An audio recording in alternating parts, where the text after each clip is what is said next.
નમસ્કાર દર્શકો મિત્રો, હવે આપણે રાજપરાથી ડેડણ જવાનું છે ગાડલા ગોદડા લઈને, અને તમે અમારી યુટ્યુબ ચેનલમાં જે આગળ તમે જોવો હો અમે તમને બધું દેખાડશું.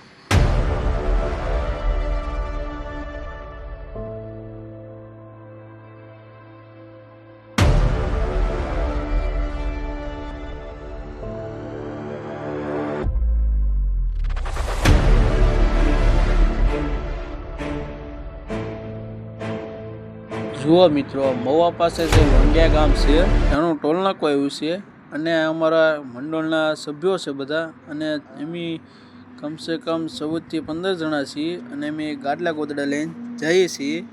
અને અમારા બીજા મંડળના સભ્યો છે ને જે ઘરે છે, અમુકને કામ છે થોડુંક, તે કામ હોટું રોકાણેલા છે, અને એમ હવે મવાનું ટોલનાકું ક્રોસ કર્યું છે લોંગિયાવાળું, અને એમ હળવું જઈએ છીએ. અને ડેડણ જઈને તમને હજી અમે બીજું દેખાડશું, અને બાપુના દર્શન પણ કરાવશું, એટલે તમે એન્ડ સુધી બન્યા રહો.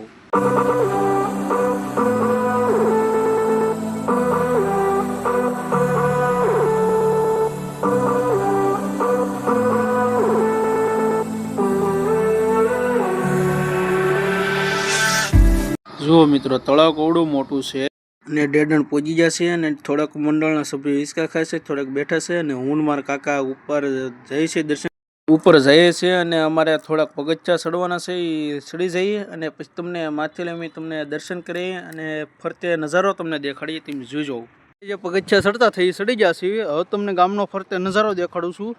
તમે એકદમ જુઓ, તમને તમતારે એમ થાય એકદમ જવું છે એમ.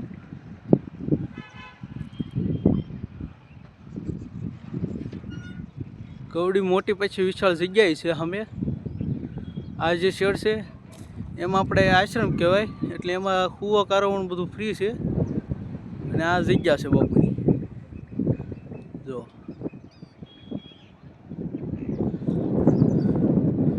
જ્યાં જુઓ ત્યાં એકલા મકાન જ છે, બીજું કાંઈ નથી દેખાતું. જે આ મંદિર છે, હવે હું તમને એના દર્શન કરાવું છું, અને તમે દર્શન કરી લેજો. અને બાપુ બહાર ગયેલા છે, એટલે આપણે બાવણું દીધેલું છે, તો તમે પહેલાં દર્શન કરી લો, પછી હું કરું.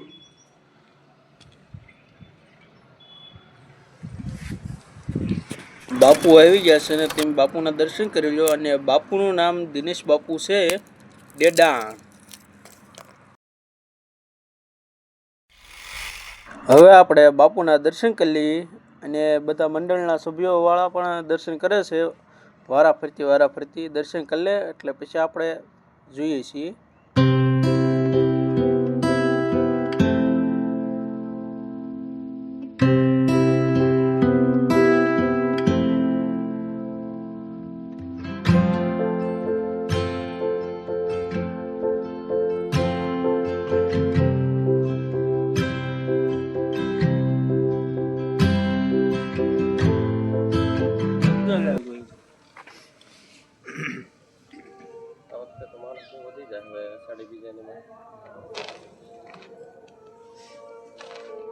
એક લાખ પણ રસોડું છે એવું આખું ફાઇનલ છે. 2 દિવસના કાર્યક્રમમાં હમણાં નહીં, હમણાં છે 25,000 આપણે મા મહિનાની બીજ પછી ઓલો જે પ્રોગ્રામ આવશે ને 2 દિનો રાખશું, એ અંદાજ છે કે 1 લાખ માણસ જેવું રસોડું થશે. ગામમાં ઓલા કાર્યક્રમ છે બધા બહેનોને બધા ન બદલે હોય, બધાને આવવાનું હતું બાપુ, પણ આ બીજ ઉપર બધા આવવાના છે કે નહીં, તો અત્યારે એકાદથી રોકાવાય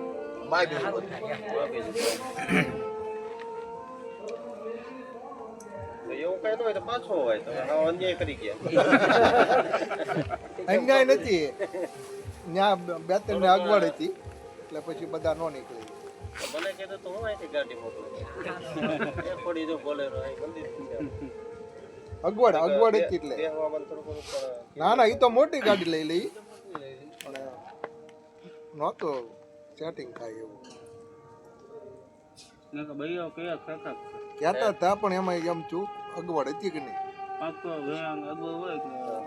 આ માલ ઢોરવાનો જરા બધે માલ ઢોર બધાને કરે કે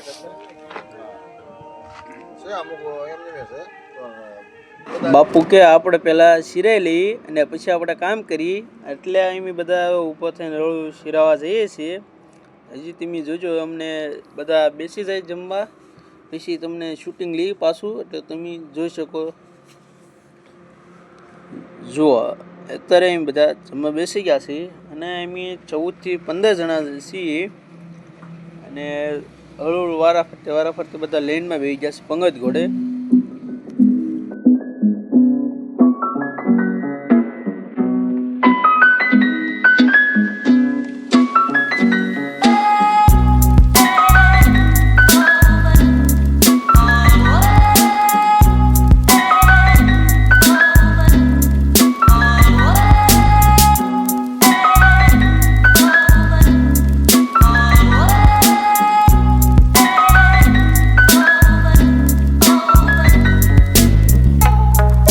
હવે એમ બધાએ જમી લીધું છે અને જે થોડુંક કામ હતું એ ગાડલા ગોદડા એમ પહેલાં ઉતરી જે લાવ્યા તે અને પછી જે બાપુનું કામ હોય તે આપણે કામ કરીએ.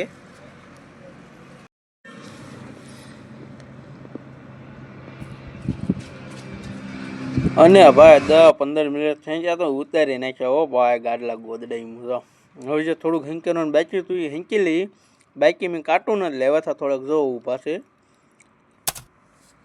અને જે અમારા મંડળવાળા જે ગાડલા ગોદડા હેંકતા હતા એ જે વાહે રહી ગયા હતા તે આવે છે. બાકી બધા બાપુ વાળા વાતચીત કરતા હતા.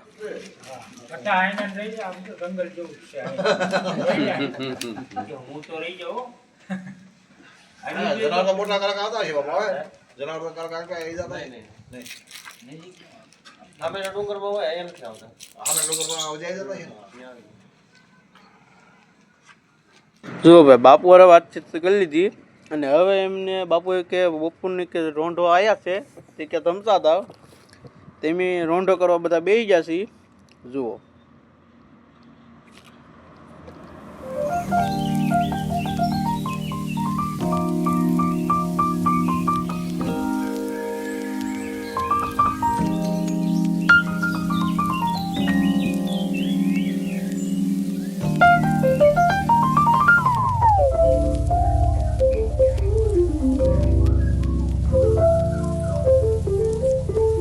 હવે દર્શકો મિત્રો આપણે 1.5 બ્લોગ અહીંયા પૂરો કરીએ છીએ અને હવે અમે અહીંથી નીકળીએ છીએ. જુઓ હવે દર્શકો મિત્રો આપણે બીજા બ્લોગમાં પાછા મળીએ.